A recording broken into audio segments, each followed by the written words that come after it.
For the cast na lang, ano yung bagay na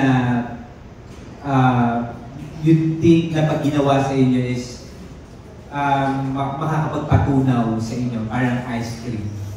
Ano yung mga bagay na yun? Parang yung masasabi niyo na, ay parang natutunaw ko na dirty ice cream.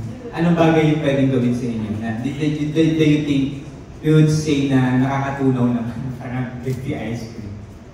Ayun. Sa akin po siguro pag may kilitip kasi ako sa leeg, parang ganun. Parang doon po nakikilit parang yung nagpapatunaw sa akin.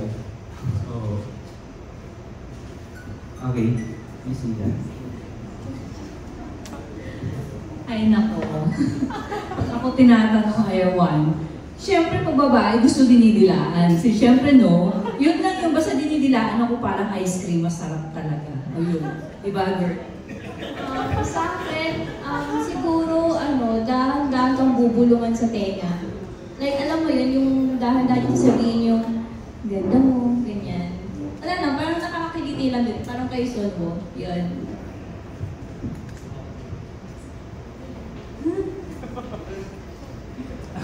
Sa akin naman, yung parang, di ba, pagbigay sa'yo ng sorbetero, di ba, yung ice cream. So, ang first mong gagawin sa ice cream is yung, halika mo, ganon, yan. Doon. Okay.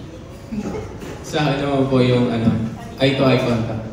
Yun nakapagpatunaw sa akin. Kasi mahilig ako tumingin sa mata talaga. So kapag kaya niyang magbalik ng mata sa mata, doon tumutulong na. Okay, thank you. Yeah, salamat.